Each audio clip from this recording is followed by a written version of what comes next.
Madame, Monsieur, bonsoir. Et revoilà le dossier des fausses factures à la une avec de nouvelles révélations signées de l'inspecteur de police Antoine Godino, celui-là même qui a mené l'enquête. Une enquête qui ne lui a pas porté chance puisqu'il a été ensuite muté il y a 1 an et demi. Dans un livre qui s'appelle Enquête impossible, il affirme que le cours de la justice a été entravé et l'on apprend qu'un des témoins importants de l'affaire est l'actuel garde des Sceaux, Henri Nallet. Le dossier signé David Pujadas. L'enquête impossible, c'est celle de 2 inspecteurs, Alain Rayot et Antoine Godino, l'auteur, 46 ans. Ce sont eux qui ont mis à jour les mécanismes de financement occulte des partis. Pour obtenir l'attribution des marchés publics, les entreprises de bâtiments versent des pots de vin aux partis et à leurs élus, pots de vin déguisés en contrats à des bureaux d'études bidons. Exemple, les affaires Sormae et surtout Urba, du nom d'un bureau par lequel 24 millions de francs auraient financé illégalement la campagne présidentielle de François Mitterrand. Mais ce qui est révélé aujourd'hui dans l'ouvrage, c'est la constance avec laquelle le pouvoir aurait tenté, selon l'auteur, de bloquer l'enquête par tous les moyens, notamment en muselant la justice. On s'aperçoit donc dans le livre et dans les faits que notre justice n'est pas indépendante du tout, quand il s'agit d'affaires politiques naturellement. Ce qui signifie que lorsque le pouvoir veut faire éclater des affaires qui l'arrangent, rien ne l'empêche, et quand il veut étouffer des affaires qui le gênent, rien ne l'empêche non plus. Pourtant, Antoine Godino poursuit ses investigations. En avril 89, l'affaire Urba devient brûlante. Il est muté quelques jours plus tard à la brigade des stupéfiants. Blocage encore et toujours, selon lui, lorsqu'à la fin de l'année, le pouvoir s'auto-blanchit en votant l'amnistie. Aujourd'hui, pourtant, Antoine Godino compte plus que jamais se faire entendre, car l'affaire Urba échappe à l'amnistie. Un feu vert du ministre de la Justice suffirait à la relancer. Or, ce ministre n'est autre qu'Henri Nallet, ancien trésorier de la campagne électorale de François Mitterrand, qui aurait couvert des financements illégaux. Il s'avère donc que le nouveau ministre de la Justice a certifié des comptes qui étaient faux. On peut effectivement se demander s'il est normal que M. Henri Nallet ait la possibilité ou non de décider de poursuites judiciaires au terme desquelles il pourrait éventuellement être mis en cause personnellement. Un réquisitoire implacable, précis, un acte d'accusation qui ne pourra pas rester sans réponse. Oui, bien entendu, David Pujadas a voulu connaître les réactions d'Henri Nallet. En vain, pour l'instant, c'est le silence du côté du ministère de la Justice. Autre affaire de fausse facture que révélait à 20 h Patrick Poivre d'Arvor, à Toulon, 8 dirigeants du Sporting Club, dont le président Alain Haas et son entraîneur Roland Courbis, ont été interpellés ce soir par des policiers. Ils sont encore, à l'heure qu'il est, placés en garde à vue. Et nous venons d'avoir une correspondance par téléphone d'Alex Panzani qui se trouve à Toulon. Alex. À l'heure qu'il est, les 8 dirigeants du Sporting Club de Toulon sont toujours gardés à vue dans les locaux de la brigade financière du SRPJ de Marseille, où ils ont été entendus une grande partie de la soirée. Leur interpellation n'a constitué qu'une demi-surprise pour beaucoup d'observateurs avertis qui savaient le club professionnel en sérieuses difficultés financières, et l'on parlait même d'un déficit de 50 millions de francs. En fait, il semble que le juge marseillais Zanotto leur reproche un trafic de fausses facturations mis en place avec la complicité de certains commerçants pour maintenir à flot la comptabilité du club. L'un d'eux, poursuivi pour fraude fiscale, a fait des révélations au magistrat instructeur qui a aussitôt déclenché une perquisition dans les locaux même du Sporting Club de Toulon, suivie de l'interpellation des principaux dirigeants, dont celle du président Alain Haas et de l'entraîneur Roland Courbis. Ce dernier, on s'en rappelle, avait déjà eu maille à partir avec la justice dans une affaire d'escroquerie au jeu. À Vaux-en-Velin, première journée calme depuis le début des incidents. Après 4 jours de violence, j'apprends tout de même que si c'est le calme à Vaux-en-Velin, il y a eu des incidents sporadiques dans des villes voisines, à Villeurbanne et Vénissieux. Des petits groupes d'individus ont harcelé les forces de l'ordre. Ils ont incendié des voitures et lancé des cocktails Molotov contre les policiers. Ce matin, au Conseil des ministres, François Mitterrand dénonçait les cités dortoirs, justement, qui provoquent le refus, dit-il, le désespoir et la difficulté du dialogue. Ce mercredi a vu la reconstitution de la mort dans des conditions mal éclaircies d'un jeune motard. Cette mort, vous le savez, qui a provoqué les violents affrontements de ces dernières heures. Sur place, Jean-Marie Delot. Une reconstitution sous haute surveillance policière, sans incident et en présence des parents de la victime, le juge Taïbo a tenté d'y voir plus clair. Il a même prêté sa moto personnelle pour que Laurent Assébilé refasse son trajet de samedi. En fait, 3 reconstitutions ont été effectuées. Celle du policier Loriol, conducteur de la voiture de police, celle de Laurent Assébilé et celle du seul témoin qui s'est déclaré, l'homme qui suivait les gardiens de la paix. Une certitude, les policiers ont reconnu avoir déporté leur voiture sur la gauche. En revanche, l'interprétation est différente. Pour eux, c'était afin d'éviter la moto. Pour Laurent Assébilé, c'était un coup de volant volontaire. Vous pensez que cette reconstitution a apporté quelque chose, a été déterminante? Oui, déterminante. À peu près la vérité, oui. On saura la vérité. Et puis celui qui devra payer, payera et puis c'est tout. Si c'est moi qui devra payer, je payerai. Si c'est la police qui devra payer, ils paieront. Si tout le monde admet que le véhicule de police est bien mis en travers de la route, la question est de savoir dans quelle intention. Les relations entre policiers et deux roues au Mas du Taureau sont complexes. Ici, le verbe pare-choqué a été créé. Il évoque, selon les policiers, une pratique à laquelle se livrent les jeunes par goût de la provocation, faire semblant de foncer sur les voitures de police et les éviter. Les jeunes vaudés parlent du jeu des flics pour les intimider. On peut dire que c'est un jeu, puisque je me souviens d'une fois où on était justement sur la place et on voyait une 205 avec 2 inspecteurs, une 205 banalisée, toute blanche, avec 2 inspecteurs derrière qui suivaient 2 jeunes sur un chapitre et pour eux c'est la partie, ils étaient en train de rire, ils les suivaient, ils s'en foutaient de les frotter, de les faire tomber, ils s'amusaient, ils prenaient du plaisir. En attendant, Vaux-en-Velin a retrouvé un visage plus serein, un comité de jeunes vaudés s'est constitué et une pétition circule pour appeler à un retour définitif au calme. Sur cette affaire, cet après-midi, Michel Rocard, devant l'Assemblée nationale, a déclaré que pour lui, la reconstitution de cet après-midi a permis d'établir que l'accident et le décès de Thomas Claudio ne sont pas dus à un acte volontaire. Les Nations Unies ne se sont toujours pas prononcées pour condamner les forces de l'ordre israéliennes qui ont abattu 19 Palestiniens lundi à Jérusalem. Le Conseil de sécurité poursuit en ce moment même ses consultations. Si l'on sait avec certitude que la France est décidée à voter la condamnation d'Israël, les Américains, eux, ne se sont pas encore prononcés, même si en coulisses à New York, ils se disent prêts à le faire. Sur place à Jérusalem, 8 policiers israéliens ont été blessés légèrement par jet de pierre aujourd'hui. Dans les territoires occupés, ce sont 8 Palestiniens qui ont été blessés par balles. Marie-Claude Slick. Pour la seconde journée, les villages arabes israéliens de Galilée ont exprimé leur colère. À Sarnin, 10 000 personnes ont participé à une marche de protestation. La municipalité de la ville a lancé un appel aux instances internationales afin qu'elles dépêchent des forces pour défendre les Arabes. Le fait est sans précédent, les autorités des villes arabes d'Israël s'étant toujours tenues dans une certaine réserve. Ailleurs, dans plusieurs autres localités arabes israéliennes, des affrontements ont eu lieu pendant les manifestations entre des jeunes gens masqués et la police qui a répondu au jeu de pierre par des grenades lacrymogènes. À Jérusalem-Est, annexée par Israël en 1980, la population des quartiers arabes de Madéjouz et d'Al-Tour a manifesté toute l'après-midi. Des pneus ont été brûlés sur les axes d'entrée. De nombreux affrontements ont eu lieu. Là aussi, la police est intervenue avec des tirs de gaz lacrymogène. Les forces de l'ordre semblent d'ailleurs peu faire usage de balles en plastique, pourtant habituelles en ces circonstances. Dans la vieille ville, ce matin, les musulmans se sont présentés à la mosquée Al-Aqsa, désormais réouverte. Des personnalités religieuses des confessions chrétiennes arabes de la ville sont venues présenter leurs condoléances. Les autorités de la mosquée ont montré aux patriarches grecs catholiques et grecs orthodoxes, ainsi qu'au maire de la ville arabe israélienne d'Oum el-Farem, les traces des affrontements de lundi.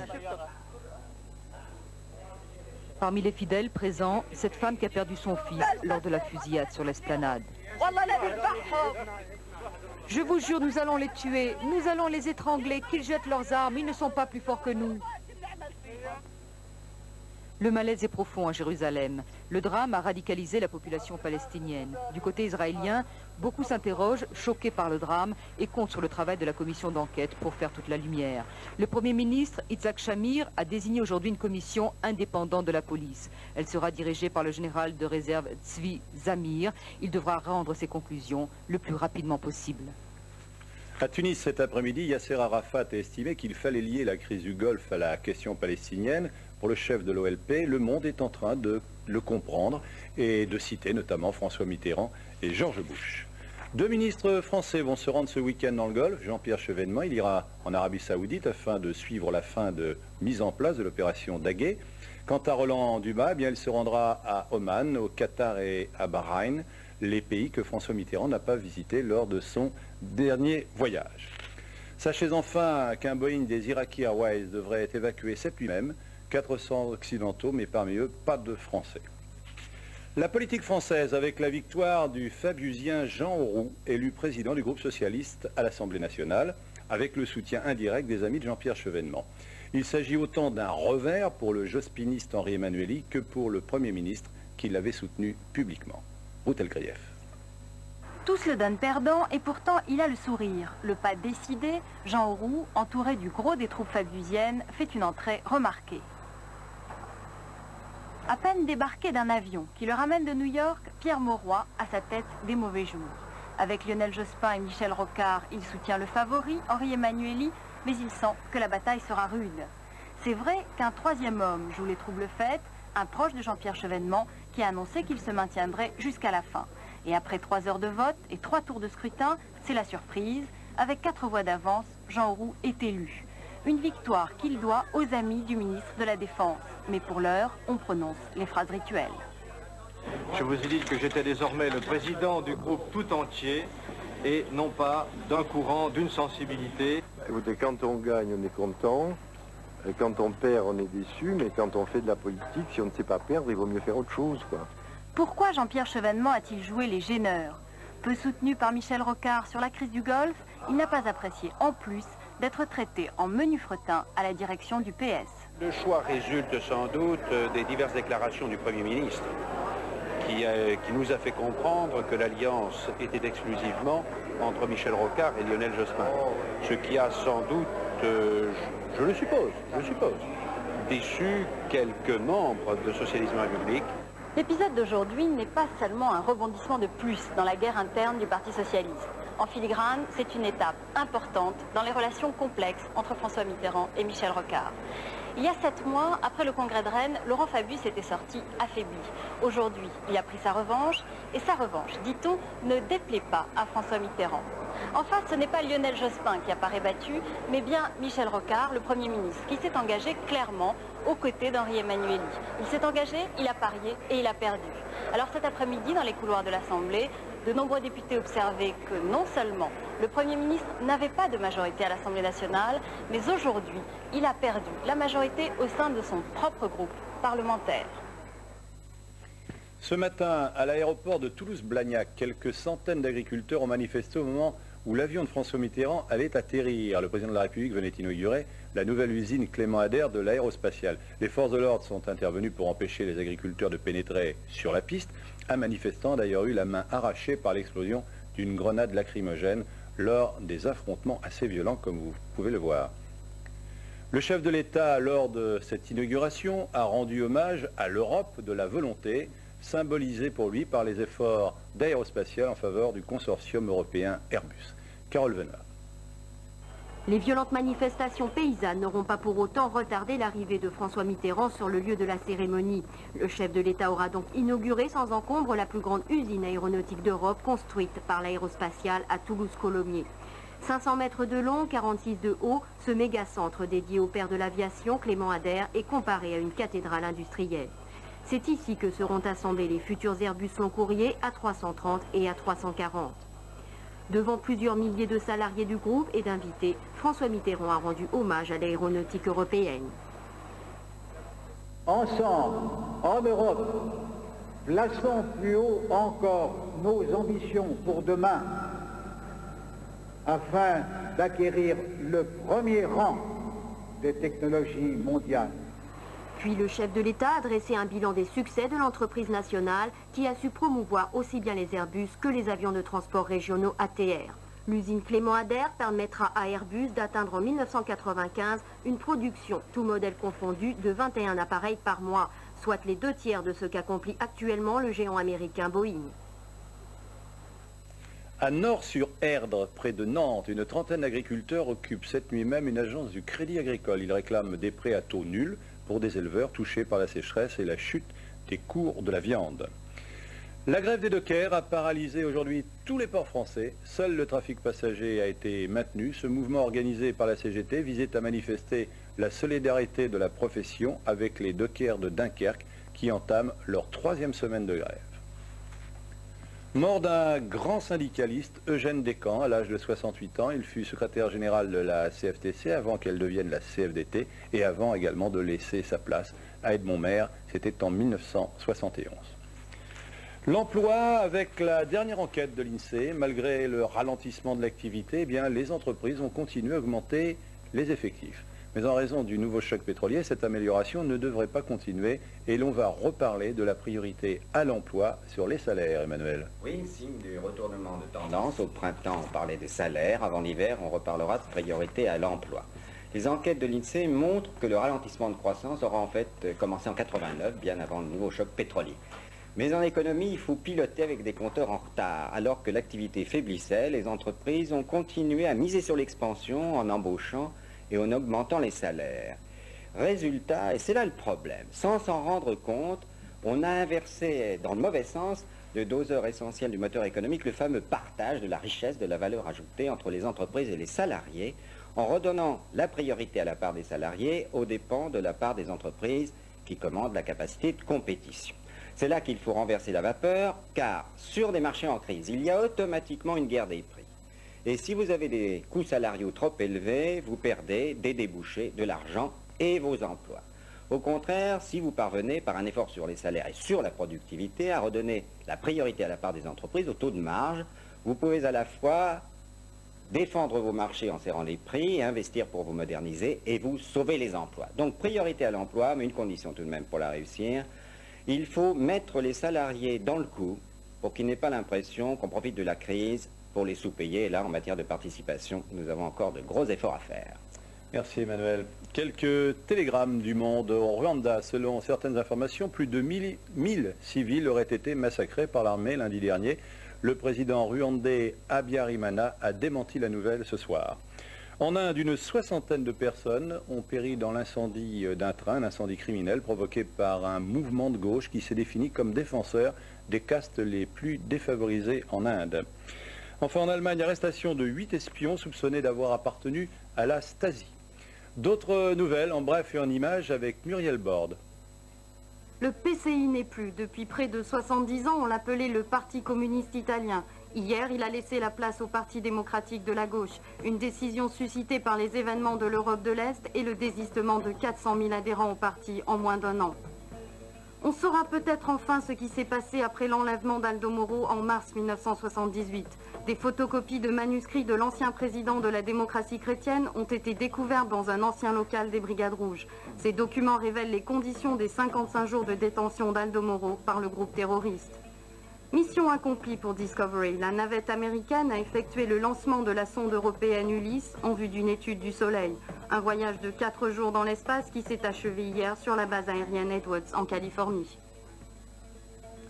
Saisie record de cocaïne aujourd'hui à Francfort, la plus grosse effectuée en Europe, près d'1 tonne. Et 7 trafiquants ont été arrêtés, Véronique Lafont. 1 tonne de cocaïne saisie, de quoi satisfaire 10 000 toxicomanes pendant un an. Valeur 660 millions de francs, un coup de filet qui représente la plus grosse prise de cocaïne d'Europe. Ce sont les allées et venues d'un Colombien de 48 ans qui ont éveillé les soupçons de la police. L'homme se prétendait représentant du gouvernement de Bogota, venu en Allemagne pour y vendre du café. Et c'est au moment où il remettait son chargement à plusieurs inconnus dans une arrière-cour de Francfort que les forces de l'ordre sont intervenues. L'opération a permis de mettre la main sur tout un gang de narcotrafiquants, un Autrichien, un Allemand, un Vénézuélien et 4 Colombiens, dont tout indique qu'ils travaillaient en liaison avec le cartel de Medellín. Le feuilleton de la 5, suite mais pas fin, avec une déclaration de Catherine Tasca devant l'Assemblée nationale. La situation actuelle, a-t-elle dit, la situation actuelle de la chaîne est la preuve renouvelée de sa non-viabilité économique. Puis le ministre délégué chargé de la communication a souligné que le dossier de recomposition du capital de la 5 en son état actuel pose du point de vue du pluralisme des questions sérieuses. Au programme des sorties cinéma de la semaine, le premier film d'un jeune réalisateur américain, Whit Stillman. Métropolitan, c'est le nom de ce film, un sujet original. C'est le portrait de la haute société américaine. Alors des lambris, des taffetas, un décor tout en noir et or, où évoluent des personnages sortis d'un roman de Fitzgerald. Guylaine Chenu. It's always been one of contempt. Yet it is precisely the bourgeoisie which is responsible for nearly everything good which has happened in our civilization. De jeunes gens bien mis qui discutent à la lueur des chandelles sur le sens du mot bourgeoisie. La scène a de quoi surprendre, elle se passe à New York dans la haute société. Ils s'aiment, se déchirent et dissertent à n'en plus finir selon des codes et des rites bien définis. L'heure de gloire de ces gens-là fut la Première Guerre mondiale et les années 20, comme l'univers que décrivait Scott Fitzgerald jusqu'au début de la Deuxième Guerre mondiale. Depuis, cette élite est devenue de plus en plus réduite et marginale. Le film raconte une ou deux semaines dans la vie des personnages qui, après avoir appartenu à ce monde agnostique et en voie de disparition, vont retourner à l'université pour connaître les mêmes expériences que tout le monde. Premier film d'un jeune réalisateur américain, un budget étriqué et des acteurs inconnus du grand public. Un défi qui a demandé des trésors de volonté et de persuasion. Les producteurs pensaient que les Américains non seulement seraient choqués, mais qu'ils seraient aussi blessés par le sujet. Aux États-Unis et dans bon nombre de pays, l'appartenance à une classe sociale est très forte, si bien que tout le monde est choqué quand on en parle.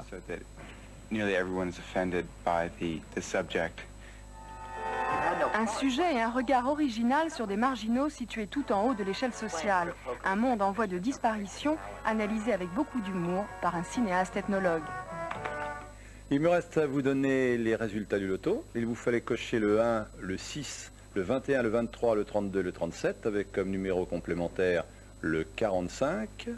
Voilà pour le premier tirage. Pour le deuxième tirage, le 7, le 11, le 17, le 38, le 39 et le 43, avec comme numéro complémentaire le 17. Le 16, pardon. Avant de nous quitter, je vous rappelle les prochains rendez-vous avec l'information. Dans quelques instants, la météo d'Alain Gillot-Pétré, suivie de la chronique boursière de Franck Bedou. À 7h, Jean-Michel Leliot. Et puis, je vous recommande, vers 22h30, un ex-libris spécial consacré à la drogue, très intéressant. Patrick Poivre d'Arvor recevra en particulier Kim Rosencraft, qui vient de publier aux éditions Fixo, Roche. C'est un best-seller. Il s'agit d'un roman autobiographique, l'histoire d'une femme policier tombée dans le piège de la drogue pour pouvoir mieux infiltrer les milieux des dealers. Une histoire peu banale, vous le verrez, un témoignage à ne pas manquer donc demain soir dans Ex-Libris. Quant à moi, bien, je vous retrouverai un peu plus tard, en fin de soirée. Bonne nuit à tous.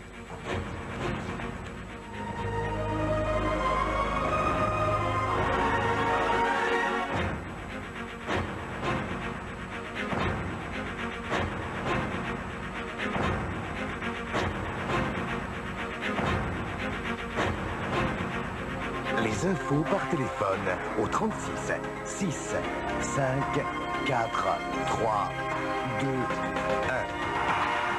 24 heures sur 24, retrouvez toute l'actualité. Les infos avec TF1 36 6 5 4 3 2 1.